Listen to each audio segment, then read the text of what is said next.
Hi hello welcome back to my channel. അപ്പോൾ ഇന്ന് നമുക്ക് നല്ല കിഡിലിനായിട്ടുള്ള ഒരു ബ്രേക്ക്ഫാസ്റ്റിൻ്റെ റെസിപ്പി ഉണ്ടായാലോ. രാവിലെയൊക്കെ കുട്ടികൾക്ക് ഭക്ഷണം കഴിക്കാനൊക്കെ മടിയിലുണ്ടാകാൻ, അപ്പോൾ നമുക്ക് ഇടയ്ക്കൊക്കെ ഇതുപോലെ ഒന്ന് ഉണ്ടാക്കി കൊടുത്താലില്ലേ അവർ ആ മടിയും മാറും, അവർ നല്ല ഇഷ്ടത്തോടു കൂടി ബ്രേക്ക്ഫാസ്റ്റൊക്കെ പെട്ടെന്ന് അങ്ങ് കഴിച്ച് തീർക്കുക കേട്ടോ. അപ്പോൾ സിമ്പിളായിട്ട് ഉണ്ടാക്കിയെടുക്കാൻ വേണ്ടി പറ്റുന്ന നല്ലൊരു റെസിപ്പിയും കൂടിയാണ്. അപ്പോൾ ട്രൈ ചെയ്ത് നോക്കിയിട്ട് ഇഷ്ടമായി ലൈക്ക് ആൻഡ് സബ്സ്ക്രൈബ് ചെയ്യാനൊന്നും മറക്കരുത്. നമുക്ക് വീട്ടിലോട്ട് പോകാം. അപ്പോൾ നമുക്ക് ഈ ഒരു റെസിപ്പി ഉണ്ടാക്കിയെടുക്കാനായിട്ട് ആവശ്യമായിട്ടുള്ളത് പച്ചരി ആട്ടോ. അപ്പോൾ അരക്കപ്പ് പച്ചരി ഞാനിപ്പോൾ എടുത്തിട്ടുണ്ട്. അപ്പോൾ നമ്മൾ പച്ചരി എടുക്കുന്ന അതേ അളവിൽ തന്നെ നമുക്ക് ഉഴുന്നും കൂടി എടുക്കാം കേട്ടോ. അപ്പോൾ നമ്മൾ പച്ചരി ഒരു കപ്പ് എടുക്കുന്നുണ്ടെങ്കിൽ ഒരു കപ്പ് ഉഴുന്നെടുക്കുക. അപ്പോൾ ഞാനിപ്പോൾ ഇവിടെ അരക്കപ്പ് പച്ചരി എടുത്തിട്ടുണ്ട്, അരക്കപ്പ് ഉഴുന്നും കൂടി എടുത്തിട്ടുണ്ട് കേട്ടോ. അപ്പോൾ അത് രണ്ടും കൂടി ഇതാ ഒരു പാത്രത്തിലേക്ക് ഇട്ട് കൊടുത്തിട്ട് നന്നായിട്ടൊന്ന് വെള്ളം ഒഴിച്ചിട്ട് ഒരു 3-4 വെള്ളത്തിൽ കഴുകിയിട്ട് ഒരു 2 മണിക്കൂറോളം സോക്ക് ചെയ്യാൻ വേണ്ടിയിട്ട് മാറ്റി വെക്കുന്നുണ്ട്. അപ്പോൾ ഇതൊന്ന് റെഡി ആയിട്ട് വരുന്ന ആ ഒരു സമയം കൊണ്ട് തന്നെ നമുക്കൊരു തേങ്ങാപ്പാൽ റെഡിയാക്കിയിട്ട് എടുക്കാം കേട്ടോ. അപ്പോൾ ഞാനിപ്പോൾ ചെറിയ തേങ്ങ ആയതുകൊണ്ട് തന്നെ ഒന്ന് മൊത്തത്തിൽ എടുത്തിട്ടുണ്ട്. അപ്പം വലിയ തേങ്ങയാണെങ്കിൽ പകുതി മതിയാവട്ടോ. നമ്മളിതിൽ അധികം വെള്ളം ഒഴിക്കാതെ ഉണ്ടാക്കിയെടുക്കുന്ന കേട്ടോ ഈ ഒരു തേങ്ങാപ്പാൽ. അതുകൊണ്ട് തന്നെ നല്ല കട്ടിയുള്ള തേങ്ങാപ്പാൽ കിട്ടാൻ വേണ്ടിയിട്ട് നമുക്ക് വെള്ളം കുറച്ച് ഒഴിച്ച് കൊടുത്താൽ മതി കേട്ടോ. അപ്പോൾ അതിലേക്ക് 2 ഏലക്കായും ഇട്ട് കൊടുത്തിട്ട് 1/4 കപ്പ് വെള്ളം ഒഴിച്ചിട്ട് നന്നായിട്ട് അരച്ചെടുത്തിട്ടുണ്ട്. അതിൽ വീണ്ടും ഞാനിപ്പോൾ ഒരു 1/4 കപ്പ് വെള്ളം കൂടി ഒഴിച്ച് കൊടുത്തിട്ട് വീണ്ടും നന്നായിട്ട് ഇത് അരച്ചെടുത്തിട്ടുണ്ട് കേട്ടോ. ഇനി നമുക്കിതൊന്ന് നന്നായിട്ടൊന്ന് അരിച്ചെടുക്കാം. അപ്പോൾ ഇപ്പം നമ്മളിതാ തേങ്ങാപ്പാൽ എടുത്ത് വെച്ചിട്ടുണ്ട് കേട്ടോ. നന്നായിട്ട് അരിച്ചെടുത്തിട്ട് തേങ്ങാപ്പാൽ ഇതാ മാറ്റി വെച്ചിട്ടുണ്ട്.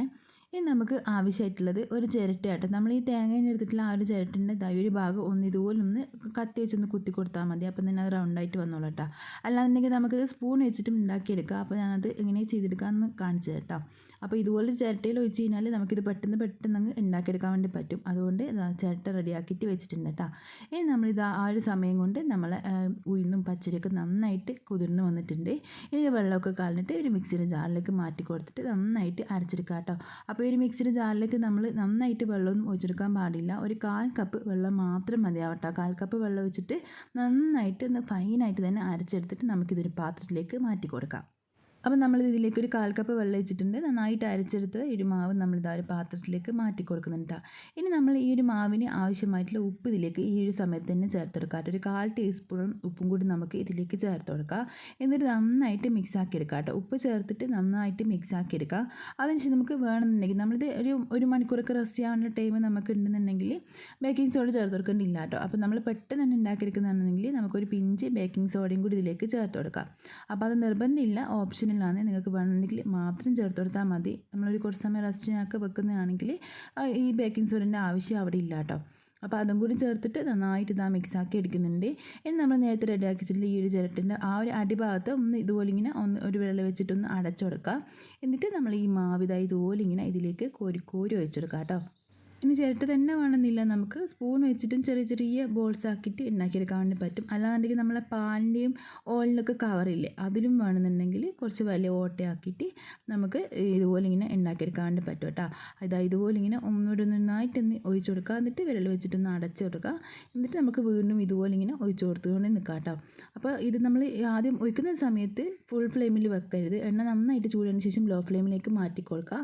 അതിനുശേഷം നമുക്ക് ഫുൾ ഫ്ലെയിമിൽ തന്നെ വെച്ചിട്ട് തിരിച്ചും മറിച്ചിട്ട് കൊടുത്തിട്ട് വേണ്ടിട്ട് ഇത് റെഡിയാക്കിയിട്ട് എടുക്കാൻ. അല്ലാന്നുണ്ടെങ്കിൽ ഇതിൻ്റെ ഉൾഭാഗം സോഫ്റ്റ് ആയിരിക്കും, പുറം ഭാഗം ആ ഒരു ക്രിസ്പിനെസ് കിട്ടില്ല. നല്ല സോഫ്റ്റായിട്ട് തന്നെ ആയിരിക്കും ഉണ്ടാകാൻ. അപ്പോൾ അതുകൊണ്ട് തന്നെ നന്നായിട്ട് ഇതിങ്ങനെ ഇളകിക്കൊണ്ടേ നിൽക്കാം കേട്ടോ. ഇങ്ങനെ ഇളക്കി മുകളിലും താഴത്തായിട്ട് ഇങ്ങനെ ഇട്ടുകൊണ്ടേ നിൽക്കാം. അപ്പോൾ ഉൾഭാഗം നല്ല സോഫ്റ്റ് ആയിരിക്കും, പക്ഷേ പുറം ഭാഗം നല്ല ക്രിസ്പായിട്ട് കിട്ടും കേട്ടോ. എന്നാൽ മാത്രമേ നല്ല ടേസ്റ്റ് ഉണ്ടാവും. അതുകൊണ്ട് തന്നെ നമ്മൾ ഇത് ഉണ്ടാക്കിയെടുക്കുന്ന സമയത്ത് അതങ്ങ് ഒഴിച്ചതിന് ശേഷം നമ്മൾ ഒരു കളർ മാറി വരാൻ വേണ്ടി വെയിറ്റ് ചെയ്യേണ്ടില്ല. കളർ മാറി വരുന്നതിന് മുമ്പ് തന്നെ ഇതുപോലെ ഇങ്ങനെ തിരിച്ചും മറിച്ചും ഇട്ട് കൊടുത്തുകൊണ്ടേ നിൽക്കാം കേട്ടോ. ഇപ്പോൾ ഇത് നമ്മളിതാ ആ ഒരു മാവ് മൊത്തത്തിൽ ഇതുപോലെ ഇങ്ങനെ ഉണ്ടാക്കിയെടുത്തിട്ടുണ്ട് കേട്ടോ. ഇനി നമുക്കിതൊക്കെ ഒരു പാത്രത്തിലേക്ക് മാറ്റി കൊടുക്കാം. അപ്പോൾ ഇനി നമ്മളിതൊരു പാത്രത്തിലേക്ക് മാറ്റി കൊടുത്തതിന് ശേഷം ഇതിലേക്ക് തേങ്ങാപ്പാൽ ഒഴിച്ചെടുക്കുന്നത്. നമ്മളിതിങ്ങനെ ഇതിലേക്ക് ഇടുമ്പോൾ തന്നെ നല്ല കറുമുറ എന്നുള്ള സൗണ്ടൊക്കെ കേൾക്കാം കേട്ടോ. അപ്പോൾ ഇതിൻ്റെ പുറം ഭാഗം നല്ല ക്രിസ്പി ആയിരിക്കും. നമ്മളിങ്ങനെ തൊട്ട് നോക്കുന്ന സമയത്ത് ഇങ്ങനെ കിറുമുറാന്നുള്ള സൗണ്ടൊക്കെ വരും കേട്ടോ. ഉൾഭാഗം നല്ല സോഫ്റ്റും ആയിരിക്കും. അപ്പോൾ അതുകൊണ്ട് തന്നെ നമ്മൾ ഇതിലേക്ക് തേങ്ങാപ്പാൽ ഒഴിച്ച് കഴിഞ്ഞാൽ നന്നായിട്ട് ആ പാലൊക്കെ ഇതങ്ങ് കുടിച്ച് കിട്ടും കേട്ടോ. അപ്പം നല്ല കട്ടിയുള്ള തേങ്ങാപ്പാൽ ഇത് നമ്മളിതിലേക്ക് ഒഴിച്ചെടുക്കുന്നുണ്ട്. ഇതിലേക്ക് നമുക്ക് പഞ്ചസാര വേണമെന്നുണ്ടെങ്കിൽ പഞ്ചസാര ചേർത്ത് കൊടുക്കാം, അല്ലാന്നുണ്ടെങ്കിൽ നമുക്ക് ശർക്കര ചേർത്ത് കൊടുക്കാം കേട്ടോ. അത് നിങ്ങളുടെ ഇഷ്ടത്തിനനുസരിച്ചിട്ട് ചെയ്യാം. ഇനി ഒന്നും ചേർത്തില്ല എന്നുണ്ടെങ്കിലും കുഴപ്പമൊന്നുമില്ല, നല്ല ടേസ്റ്റ് ചെയ്യുന്ന കേട്ടോ കഴിക്കാൻ വേണ്ടിയിട്ട്. അപ്പോൾ ഞാനിപ്പോൾ ഇതിലേക്ക് 1.5 ടീസ്പൂണോളം പഞ്ചസാര ചേർത്ത് കൊടുക്കുന്നുണ്ട്. ഇത് നന്നായിട്ട് മിക്സ് ആക്കി എടുക്കുക. വേണമെന്നുണ്ടെങ്കിൽ ഒരു പിഞ്ച് നമുക്കിതിലേക്ക് ഉപ്പും കൂടി ചേർത്ത് കൊടുക്കാം കേട്ടോ. ഈ തേങ്ങാപ്പാലിനെ ആ മധുരത്തിൻ്റെ ഒന്ന് ബാലൻസ് ചെയ്യാൻ വേണ്ടിയിട്ട് ഒരു പിഞ്ച് ഉപ്പും കൂടി നമുക്ക് ഈ ഒരു സമയത്ത് ഇതിലേക്ക് ചേർത്ത് കൊടുക്കാം. അപ്പോൾ ഇതൊക്കെ ഇട്ട് ഒന്ന് മിക്സ് ആക്കിയിട്ട് നമുക്ക് വേണമെന്നുണ്ടെങ്കിൽ മാത്രം ചേർത്ത് കൊടുത്താൽ മതി കേട്ടോ. ഉപ്പ് നമ്മൾ ഈ ഒരു റെസിപ്പി ഉണ്ടാക്കിയെടുക്കുന്ന സമയത്ത് ഇതിലേക്ക് നമ്മൾ ഉപ്പ് ചേർത്തതാണല്ലോ, അതുകൊണ്ട് തന്നെ നോക്കിയിട്ട് വേണമെന്നുണ്ടെങ്കിൽ മാത്രം ഒരു അല്പം ഉപ്പും കൂടി ഇതിലേക്ക് ചേർത്ത് കൊടുത്താൽ മതി കേട്ടോ. അപ്പം നമ്മൾ നല്ല ടേസ്റ്റി ആയിട്ടുള്ള അടിപൊളിയായിട്ടുള്ള റെസിപ്പി റെഡി ആയിട്ടുണ്ട്. ഒരുപാട് സമയം എടുക്കുന്നില്ല, നമുക്ക് പെട്ടെന്ന് രാവിലെയൊക്കെ ഉണ്ടാക്കിയെടുക്കാനും വൈകുന്നേരം ചായയുടെ കൂടെ ഒക്കെ കഴിക്കാൻ വേണ്ടി പറ്റുന്ന കുട്ടികൾക്കൊക്കെ ഒരുപാട് ഇഷ്ടപ്പെടുന്ന നല്ലൊരു റെസിപ്പി ആട്ടോ. അപ്പോൾ ഇതുപോലെ നിങ്ങൾ ഇതുവരെ ട്രൈ ചെയ്ത് നോക്കിയിട്ടില്ലെങ്കിൽ ഉറപ്പായും ഒന്ന് ട്രൈ ചെയ്ത് നോക്കുക, നിങ്ങൾക്ക് എന്തായാലും ഇഷ്ടമാവേ. അപ്പോൾ ട്രൈ ചെയ്തിട്ട് ഇഷ്ടമായി കഴിഞ്ഞാൽ ലൈക്ക് ചെയ്യാനും സബ്സ്ക്രൈബ് ചെയ്യാനും ഷെയർ ചെയ്യാനും കമൻറ്റ് ചെയ്യാനും ഒന്നും മറക്കരുതേ. അപ്പം നമുക്ക് മറ്റൊരു നല്ലൊരു വീഡിയോ ആയിട്ട് പിന്നെ കാണാം. Bye, thank U.